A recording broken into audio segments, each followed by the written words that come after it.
Sexting prevention. Jessica was a typical teenager. She was athletic, smart, and popular.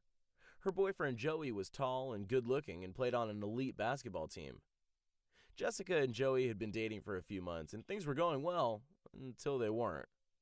One night, Andrew asked if she would send him a picture of herself. Jessica was confused. He tried again. "I want to see what is under those clothes of yours." Jessica blushed, but also felt wanted and special, and gave him what he wanted. Less than a day later, everyone at school also had what he asked for. We have all heard about it, been asked about it, and hopefully have avoided being Jessica. So let's talk about what actually classifies as sexting under the law. Sexting is the act of sending any sexually explicit message or photo electronically.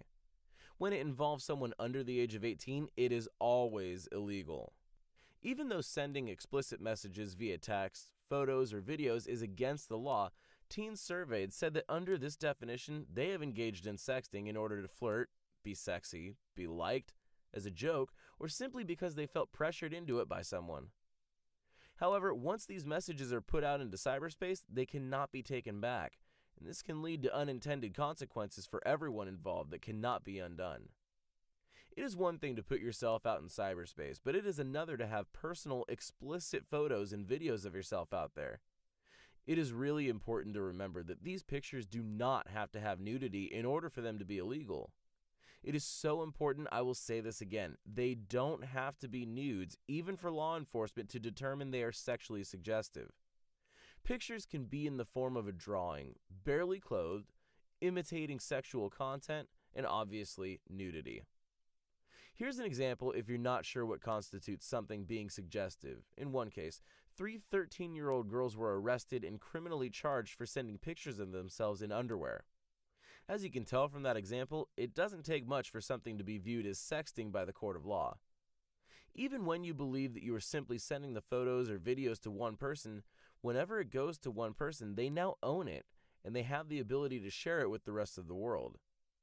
One good rule of thumb is if it is a picture that you would not want to have posted on the cafeteria during lunch, at church, or YouTube, then don't send it. Let's talk about crimes now. Did you know that in all states, sexting can result in criminal charges if the pictures involve one or more minors? These criminal charges can range from a misdemeanor, which is a minor crime, to a felony, a severe crime that usually includes punishment by imprisonment for more than 1 year and steep fine, depending on the court's decision. Remember, once you post something, it isn't up to you. They decide if it is sexting. With all of the consequences that are involved in sexting, why do students still decide to participate in the crime? Many say that everyone does it. That won't matter if you are the one that is charged. Regardless of the reason, you must ask yourself whether this is the kind of attention that you really want to receive or risk your freedom over. Attention from law enforcement, your parents when they are contacted about your behavior, your principal, or maybe negative attention from your friends or other viewers on social media. So what if your circle of friends think it is just adults being too serious, and you all think that it is just a joke or all fun and games? I would encourage you to listen to that little voice in the back of your mind, reminding you of the consequences for your actions.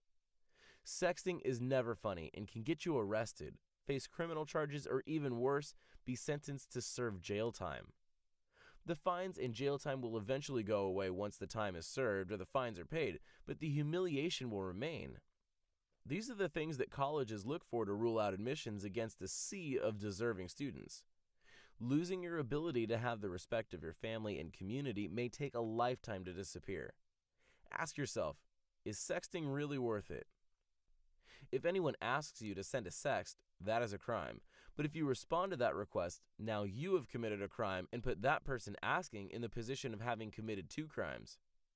What if that one picture you took for that special someone went viral after you broke up, or when their phone got into the hands of a wrong person? Remember, once it is out there, there is no getting it back. This can affect you getting into college, getting your dream job, or getting a job for that matter. The one sexy photo that you sent can change your future forever by having others think twice about including your name and reputation with the college or company. Once again, is sexting really worth your reputation in your future? What if you're feeling pressured into participating in the act of sexting? or you feel like you have no other choice, like you're being threatened into doing so. That is referred to as sextortion and highly against the law. The traditional sextortion method is a simple one. Criminals create fake social media accounts, often pretending to be teenagers, and then engage students in conversations. Once the relationship has been going on a while, they have earned your trust, and the conversations have often progressed to exchanging naked photos or video chats. After convincing their victims to send them pictures, they are used against them. Once they have your information, they are in control. If the victim doesn't agree to send more pictures or money, whatever pictures or videos the criminal has are released online. Sometimes there is just one or two released out of all the photos to encourage the victim to change their mind, or sometimes to keep the threat continued. With increased technological advances, the attacks are getting more elaborate, and so are the threats. It is also important to know that sometimes sextortion victims are found from content that is being hacked from computer webcams in bedrooms, or even cell phone cameras. In these cases, you may not even know your information has been lifted until you receive an anonymous email from the hacker who captured the images or videos from your unprotected cameras. As law enforcement continues to find thousands of images of underage students that have been released online or sold, the efforts to catch these criminals will continue.